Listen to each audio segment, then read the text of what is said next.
કામ અને દિવસના આ પ્રકારના પ્રશ્નો સીસીઈમાં ઘણા પૂછાય છે. આ પ્રશ્ન સીસીઈ 2024માં પૂછાયેલો છે. એ અને બી એક સાથે મળીને 21 દિવસમાં કાર્ય પૂર્ણ કરે છે.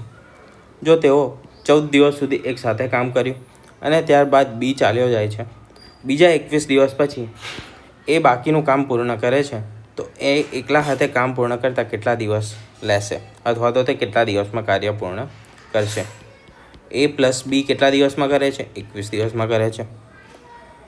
સાથે કેટલો દિવસ કરે છે? તો એ પ્લસ બી આ મારું ટોટલ છે એવું માનો, બરાબર છે.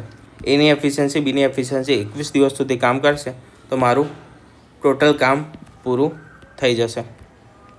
પણ અત્યારે 14 દિવસ સુધી જ કરે છે. ટોટલ મારે કેટલા દિવસ સુધી કરાવવાનું છે? 21 દિવસ સુધી કરાવવાનું છે. તો મારે બાકીનું કામ શોધવું હોય, પહેલાં કરેલું કામ શોધવું અને બાકીનું કામ શોધવું. કેવી રીતે શોધીશ? ટોટલ મારું 21 છે અને કર્યું કેટલું? 21 છે અને કરેલું છે 14 દિવસ. તો 2/3, 2/3. આ શું છે? મારું થયેલું કામ છે. થયેલું કામ. બાકીનું કેટલું રહેશે? 1/3 બાકી રહેશે, બરાબર છે. 3માં 2 ભાગ થઈ ગયો તો 1 ભાગ બાકી છે. આ શું છે? મારું બાકીનું કામ છે. આ કેટલા દિવસમાં પતે છે? 21 દિવસમાં પતે છે 1/3 કામ. જો 1/3 કામ 21 દિવસમાં પતતું હોય તો એક કામ કેટલા દિવસમાં પતે? તો એક કામ કેટલા દિવસમાં પતશે?